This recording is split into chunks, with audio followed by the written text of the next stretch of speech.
There is yet another military escalation between India and China.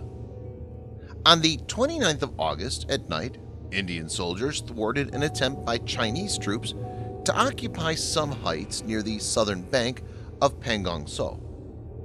As per the Indian side, provocative military movements by the People's Liberation Army (PLA) aimed at seizing the heights in the Chushul sector broadly between Pangong Tso and Spanggur Gap were physically blocked by the swift deployment of Indian troops.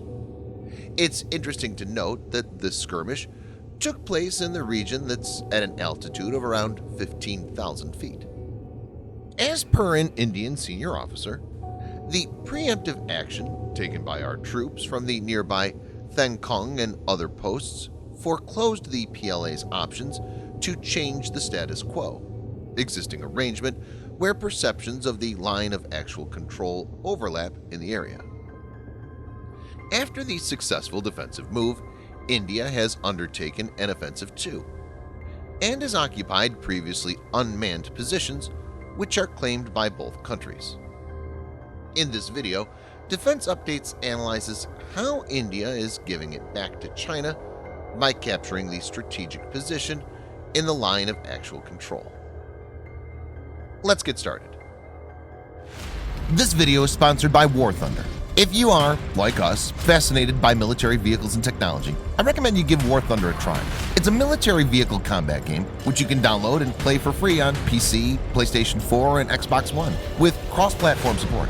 It has a huge variety of more than 1,200 playable aircraft, tanks, helicopters, and ships from the 1930s to the 1990s, which you can take to battle on land, in the air, and at sea on more than 80 theaters of war.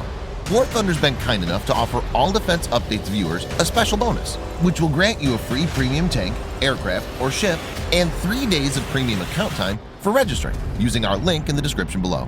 So take the plunge and join more than 20 million players from around the world.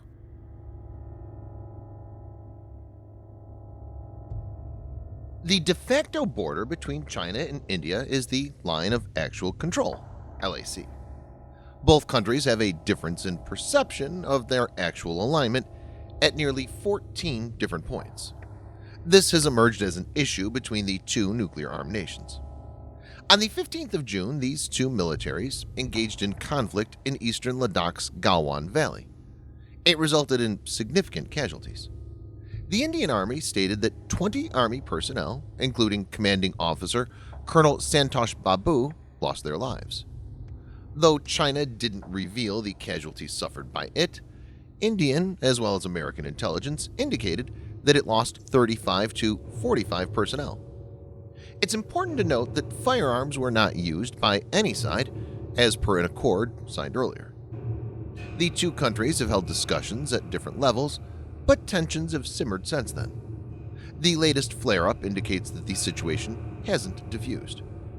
It's important to note that China has tried to change the territorial status quo gradually, post by post, island by island, instead of trying to capture in one go.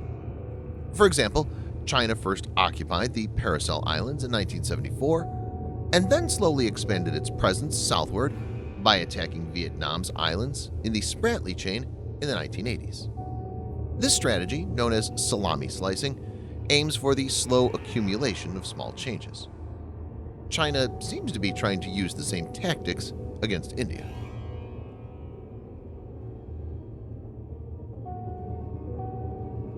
Pangong Tso, or Pangong Lake, is an endorheic lake in the Himalayas, situated at an elevation of 4,225 meters. That's 13,862 feet. It's 134 kilometers or 83 miles long and extends from Ladakh, India, to the Tibetan Autonomous Region in China. Approximately 60% of the length of the lake lies within the Tibetan Autonomous Region. The lake is 5 kilometers or 3.1 miles wide at its broadest point. During winter, the lake freezes completely, despite being saline water. It's strategically important. China made a tactical move to obtain a foothold on the southern bank of Pangong Tso Lake opposite Chushul. It involved 400 to 500 Chinese troops. An alert Indian army detected the movement of a large column of Chinese troops and blocked it. Some sources said there were physical scuffles between the opposing forces. The PLA was repealed after a 3-hour hand-to-hand combat.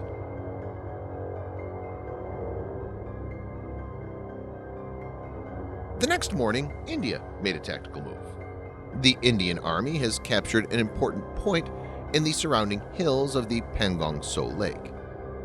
Sources indicate that the Indian troops have now opened a new front, capturing territory near Chushul. This gives massive advantage, as India can now control certain passes in the hills under the Chushul sector. As per reports, specialized elements of the Indian Army have taken positions in at least 4 locations, including Razangla near the southern bank of the Pangong Tso in eastern Ladakh. The operation was undertaken by a Special Operations Battalion that was recently inducted into the area. In another move, the Indian Army has climbed up the heights of the northern banks of Pangong Tso and have established posts opposite the Chinese ones. Viewers may note that this comes days after India's Chief of Defense, Staff General Bipin Rawat, spoke about India's military options in the standoff against China. Sources stated domination of hilltops and passes in areas claimed by both sides, but where the Indians had the upper hand, was always part of India's military options.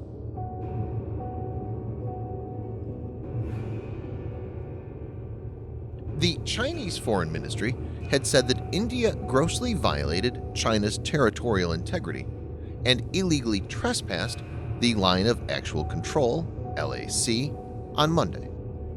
With regard to the recent China-India border dispute, Chinese State Councilor and Foreign Minister Wang said that China has always been committed to maintaining stability along the China-India border and will not be the first to complicate or escalate the situation.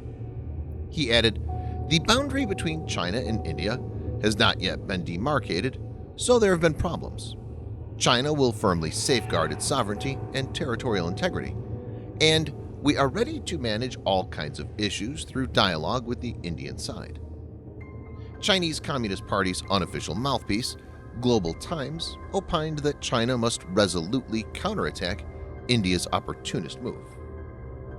The Indian Ministry of External Affairs asked Beijing to discipline and control its frontline troops. MEA spokesperson Anurag Srivastava said in a statement on Tuesday, "Yesterday, on the 31st of August, even as the ground commanders of the two sides were in discussions to de-escalate the situation, the Chinese troops again engaged in provocative action.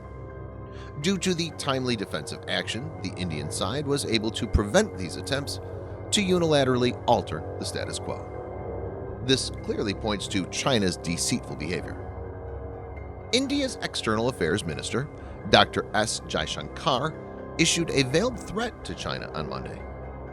India will match or respond to China's capabilities in the same measure if Beijing continues to assert herself and influence areas or geographies.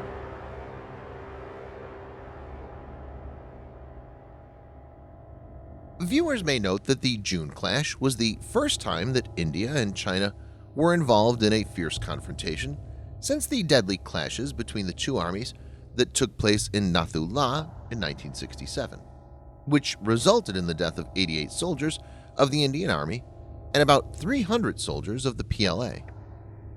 The intelligence report by the USA regarding the clash states that China's plans to attack India in order to punish it for allying with the USA clearly backfired and failed to pressure India. The report states that the attack by China against India does the very opposite of what it wanted, and this is not a victory for China's military.